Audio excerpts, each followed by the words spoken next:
Okay students, तो last lecture में हम लोगों ने natural numbers, whole number, integers, ठीक है, रेशनल नंबर्स, इरेशनल नंबर और रियल नंबर्स पढ़ा था। ठीक है, आज हम लोग थोड़ा सा रियल नंबर में एक टॉपिक आगे पढ़ते हैं, ठीक है, जिसका नाम है डिविजिबिलिटी। ठीक है, डिविजिबिलिटी आज हम लोग पढ़ने जा रहे हैं। ठीक है, तो सबसे पहले पढ़ते हैं हम लोग डेफिनेशन। डेफिनेशन क्या है डिविजिबिलिटी की? ठीक है, a non-zero integer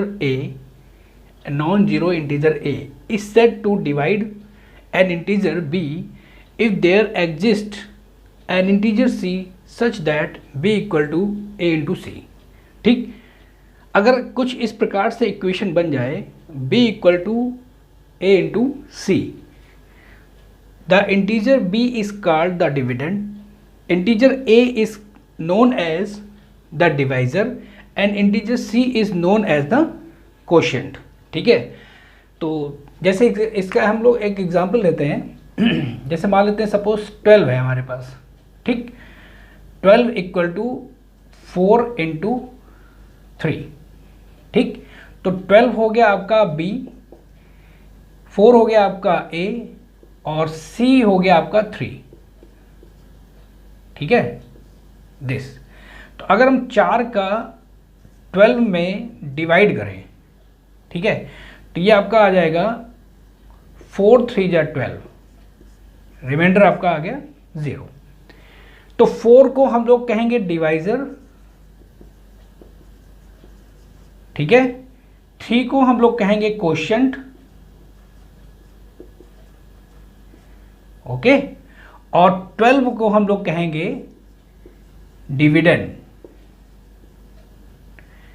और हम ये कह सकते हैं कि जो 12 है वो 4 से पूरी तरह डिविजिबल है। पूरी तरह डिविजिबल का अर्थ ये है कि अगर हम 12 में 4 का डिवाइड करते हैं तो कोशेंट आपका एक इंटीजर आना चाहिए। ये आपका इंटीजर है जो कि कोशेंट है इस वक्त। ठीक है, कोशेंट आपका इंटीजर आना चाहिए। 4 3 जा 12 और रिमाइंडर, इसको कहते हैं हम लोग रिमाइंडर। रिमाइंडर आपका 0 आना चाहिए। कोशेंट आपका इंटीजर आना चाहिए और रिमाइंडर आपका 0 आना चाहिए। ठीक है, 4 डिवाइजर हो गया। ओके, एक बार फिर से लिख देते हैं। और यहाँ पे जो 12 है वो आपका डिविडेंड है। ठीक, तो वही बात मैं कह रहा हूं यहाँ पे, a non zero integer a मतलब 4 is said to divide an integer b मतलब 12 if there exist an integer c मतलब 3 such that b equal to a into c मतलब दिस। 12 इक्वल टू 4 गुणे 3 यानी 12 equal to 4 into 3, b equal to a into c, then the integer b is called the dividend, integer a is known as the divisor and integer c is known as the quotient। ठीक है, जैसे example हम लोग लेते हैं इसका 3 divides 36। ठीक है, ये एग्जांपल समझ में आ गया ऊपर।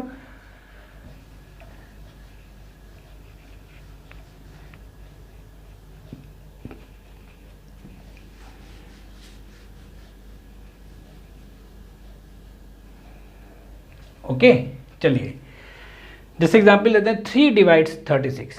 3 जो है 36 को डिवाइड करता है because there is an integer 12 such that 36 को हम लोग लिख सकते हैं 3 इंटू 12।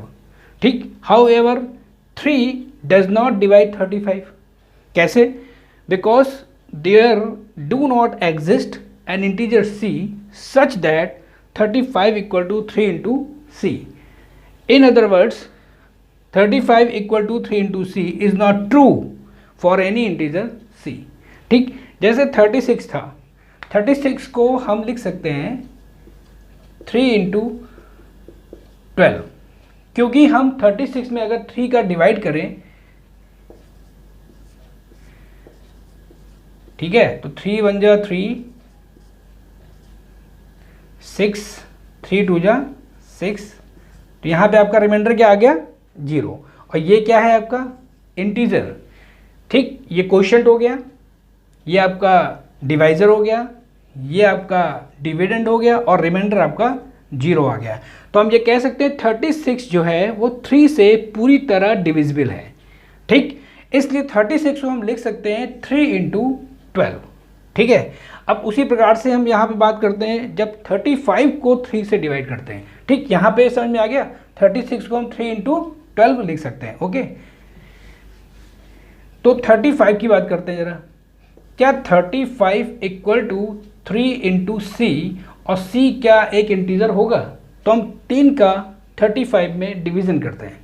ठीक है, 3 35, 3 बन जाए आपका 3 हो जाएगा, 5 3 बन जा 3, यहाँ पे 2 आ गया। ओके, अब देखिए यहाँ पे तो इंटीजर आ रहा है, ये क्वोशिएंट है। ठीक है, ये आपका यहाँ पे क्वोशिएंट है, लेकिन ये यहाँ पे इंटीजर भी है, क्वोशिएंट यहाँ पे इंटीजर है, लेकिन ये जो 2 है रिमाइंडर 0 होना चाहिए, और यहाँ पे रिमाइंडर 0 नहीं है।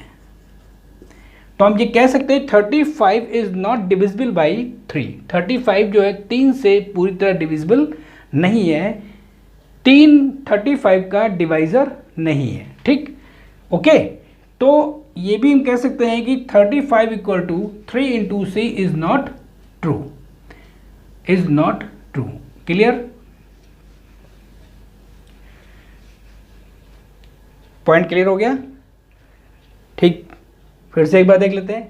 3 divides 36 because there is an integer 12 such that 36 equal to 3 into 12। 36 के लिए अगर जब हम 36 में 3 का डिवीजन करते हैं तो 12 एक इंटीजर ऐसा है कि 3 इंटू 12 इक्वल टू 36 हम लिख सकते हैं। However 3 does not divide 35 because there do not exist an integer c such that 35 equal to 3 into 6 c। तो यहाँ पे 35 इक्वल टू 3 इंटू सी अगर लिखते हैं तो यहाँ पे c एक इंटीजर नहीं हो सकता। ठीक, in other words 35 equal to 3 into c is not true for any integer c। c integer नहीं हो सकता, और जब c इंटीजर नहीं हो सकता तो मैं ये कह सकता हूँ कि 3 जो है 35 को पूरी तरह डिवाइड नहीं करता, यानी कि 35 is not divisible by 3। Clear? Okay, चलिए कुछ पॉइंट है ये भी पढ़ लेते हैं हम लोग। जैसे if a non zero integer a divides an integer b, कोई ए इंटीजर है जो बी को डिवाइड करता है, then we write a divide b. हम लोग इस तरह से इसको रिप्रेजेंट करेंगे, ए एक ऑब्लिक लगाएंगे, यहाँ पे बी लिखेंगे, तो इसका मतलब ये होता है कि ए डिवाइड्स बी। इसका मीनिंग ये हो गया आपका ए डिवाइड्स बी। ठीक है, this is read, this is read, a divides b. इसको हम क्या पढ़ते हैं, इसको क्या पढ़ते हैं, इसको हम लोग पढ़ते हैं ए डिवाइड्स बी। ठीक, when A divides B we say that B is divisible by A. हम इसको ये भी कह सकते हैं B is divisible by A. ठीक, और A is a factor of B, हम ये भी कह सकते हैं कि ए जो है बी का फैक्टर है। ठीक है, B is a multiple of A, हम लोग ये भी कह सकते हैं कि बी जो है ए का मल्टीपल है। ठीक, या हम ये भी कह सकते हैं A is divisor of B. Clear? तो ये सभी पॉइंट आप याद कर लें क्योंकि ये बहुत इंपॉर्टेंट पॉइंट्स हैं। ठीक है, ये तब होगा जब दिस ए डिवाइड्स बी। जब ए डिवाइड्स बी तो हम कहेंगे a is a divisor of b, a is a factor of B, या बी इज डिविजिबल बाई ए, या b is multiple of a. Clear? ठीक है, if we write a does not divide b, इसका मतलब ये हो गया कि अगर हमने इसको इस प्रकार से लिखा, इसको लिखते हैं, इसको पढ़ते हैं ए डिवाइड्स बी, अगर हम इसको बीच में क्रॉस कर देते हैं तो इसका मतलब ये होता है ए डज नॉट डिवाइड बी, मतलब ए बी को डिवाइड नहीं करता है। तो हम कहते हैं we say that B is not divisible by A. ठीक, B is not divisible by ए, या A is not factor of B, या A is not divisor of B. Clear? ठीक है, समझ में आ गया? चलिए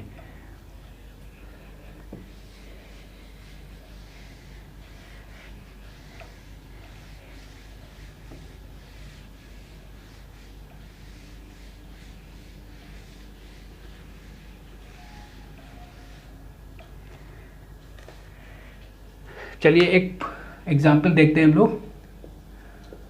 we observe that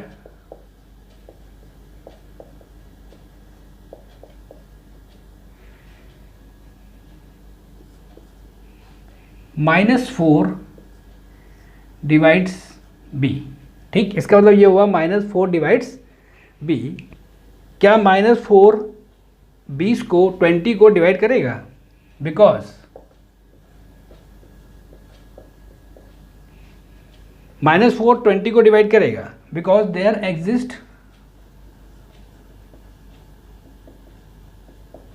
exist an integer -5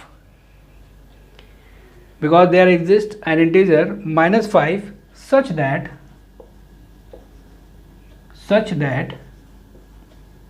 अगर हम 20 को लिखना चाहते हैं तो कैसे लिखेंगे? -4 इंटू -5। -4 में अगर हम -5 का मल्टीप्लाई कर देते हैं तो 20 आ जाएगा। तो इसका मतलब हम ये कह सकते हैं कि 20 जो है -4 से डिवाइड हो जाएगा। 20 इज डिविजिबल बाई -4। क्लियर? चलिए नेक्स्ट आते हैं। 4 डिवाइड्स -20। ठीक है, 4 डिवाइड -20 सच है because there exist an integer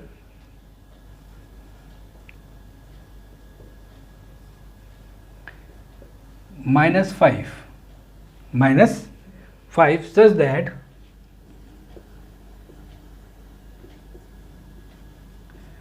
such that -20 equal to 4 में हम कितने का मल्टीप्लाई कर दें कि -20 आ जाए? -5 का। -5 इंटीजर है, ठीक है, तो हम ये कह सकते हैं -20 इज डिविजिबल बाई 4। क्लियर? चलिए नेक्स्ट पॉइंट देखते हैं। -4 डिवाइड्स -20। -4 जो है वो -20 को डिवाइड करेगा। ठीक है, चलिए देखते कैसे। Because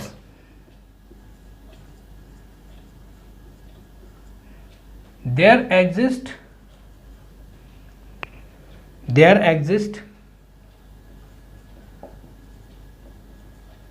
N integer 5 there exists an integer 5 such that अगर हम -20 को लिखना चाहें तो ऐसे लिख सकते हैं -4 इंटू 5। ठीक, -4 में हम कितने का मल्टीप्लाई करें कि -20 आ जाए, यानी कि +5 का। क्लियर? आ गया समझ में? ठीक है, चलिए कुछ एग्जाम्पल देखते हैं हम लोग।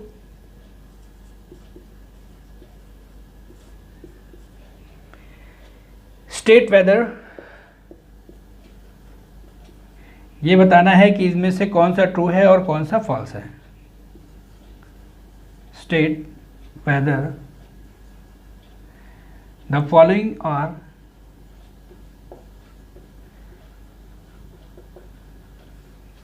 state whether the following are true or false.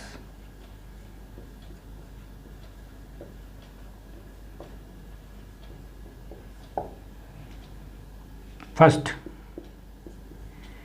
3 divides 93। तो क्या ये सही है? 3 डिवाइड्स 93 इज ट्रू और फॉल्स? क्या है ये, ट्रू है कि फॉल्स है? चलिए डिवाइड करते हैं हम लोग। 3 का हम डिवाइड करते हैं 93 में। 3 3 जा 9, 0, यहाँ पे 3, 3 1 जा 3, 0। ये एक इंटीजर आ रहा है, ये क्वोशिएंट है। फिर से देख लेते हैं एक बार। ये आपका क्वोशिएंट हो गया, ठीक है, जो कि इंटीजर है। ये आपका रिमाइंडर हो गया और ये आपका डिवाइजर हो गया और ये आपका डिविडेंड हो गया। क्वोशिएंट इंटीजर आ रहा है और रिमाइंडर 0 आ रहा है। इसका मतलब 93 इज डिविजिबल बाई 3।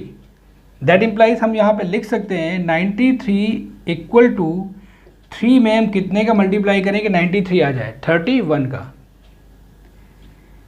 ठीक, ओके, यानी ये स्टेटमेंट जो हो गया आपका दैट इज ट्रू। क्लियर? चलिए नेक्स्ट आते हैं।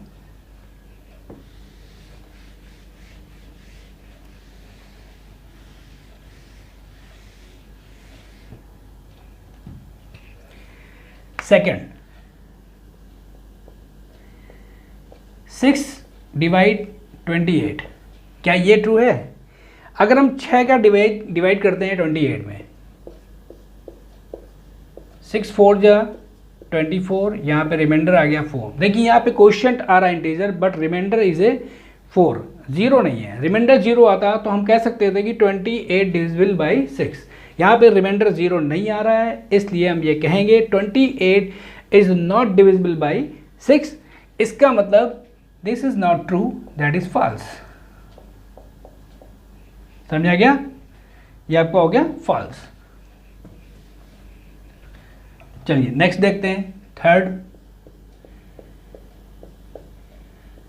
0 डिवाइड्स 4, क्या 0 4 को डिवाइड करता है? ठीक है, डिवीजन बाई 4, जब हम डिवीजन करते हैं बाई 4 से तो is not defined. Division by 4 is not defined.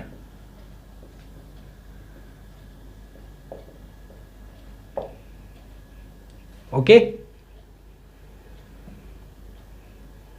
चलिए ठीक है। कारण, क्योंकि हम लोगों ने जो रेशनल नंबर पढ़ा था P अपॉन Q, ठीक है, तो यहाँ पे हम लोगों ने ये चीज़ पढ़ी थी कि Q is not equal to 0, हम 0 से डिवाइड नहीं कर सकते। तो by the definition of rational number यहाँ पे 0 4 को डिवाइड नहीं करेगा। ओके, ठीक, चलिए फोर्थ पॉइंट। नेक्स्ट क्वेश्चन है आपका 5 डिवाइड्स 0। 5 डिवाइड्स 0, क्या 5 0 का डिवाइड करता है? बिल्कुल करता है। ठीक है, क्योंकि 5 यहाँ पे हम लिखेंगे ये A डिवाइड्स B है, तो हम 0 बराबर लिखेंगे 5 में हम कितने का मल्टीप्लाई कर दें कि 0 आ जाए? 0। तो देखिए ये एक इंटीजर है, ठीक, इसका मतलब दैट इज ट्रू। ये आपका हो गया ट्रू। ठीक, 0 जो है सभी से डिवाइड हो जाता है 0 को छोड़कर। अगर 0 में हम किसी भी इंटीजर से डिवाइड करें लेकिन वो 0 ना हो तो वो डिवाइड हो जाएगा और आपका क्वेश्चन जो आएगा वो 0 ही आएगा। क्लियर? ठीक, चलिए फिफ्थ क्वेश्चन, -2 डिवाइड्स 8, सही है, ये ट्रू है, क्योंकि 8 इक्वल टू -2 में कितने का मल्टीप्लाई करें कि 8 आ जाए? 4 एक इंटीजर है, ठीक है, तो दैट इज ट्रू, यानी ये आपका हो गया ट्रू। ओके, 6 -7 डिवाइड्स -35, सही है, ट्रू है ये। -35 इक्वल टू हम लिखेंगे -7 में हम कितने का मल्टीप्लाई कर दें कि -35 आ जाए? इंटू 5, तो 5 एक इंटीजर है, ठीक है, तो इसका मतलब दैट इज ट्रू। हम कह सकते हैं -35 इज डिविजिबल बाई -7, ठीक है। ओके, चलिए नेक्स्ट क्वेश्चन, 6 डिवाइड 6, ये भी ट्रू है, क्योंकि 6 इक्वल टू हम लिखेंगे 6 इंटू 1, ठीक, दैट इज ट्रू।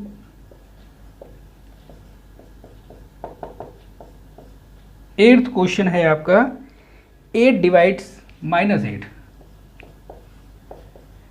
8 डिवाइड्स -8 मतलब -8, यहाँ पे लिखते हैं -8 इक्वल टू 8 में हम क्या मल्टीप्लाई करें कि -8 आ जाए? -1 एक इंटीजर होता है, यानी कि दैट इज ट्रू।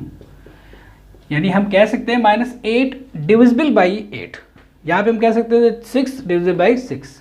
प्रत्येक संख्या अपने आप से डिविजिबल होती है, लेकिन वो 0 नहीं होना चाहिए। क्लियर? Next question, 13 divides -25। क्या ये सही है? नहीं सही है, क्योंकि -25 equal to 13 into c. C is not integer.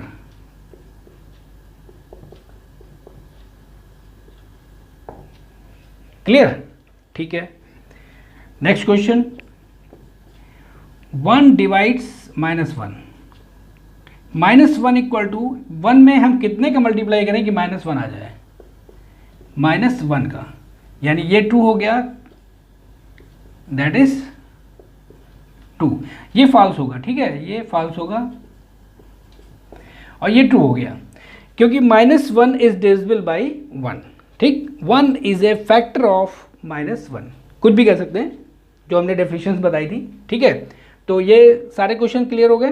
ठीक है, ओके। तो ये क्वेश्चन आप लोग एक बार फिर से रिवाइज कर लीजिएगा। ठीक है, इससे आपको पूरा कॉन्सेप्ट क्लियर हो जाएगा डिविजिबिलिटी का।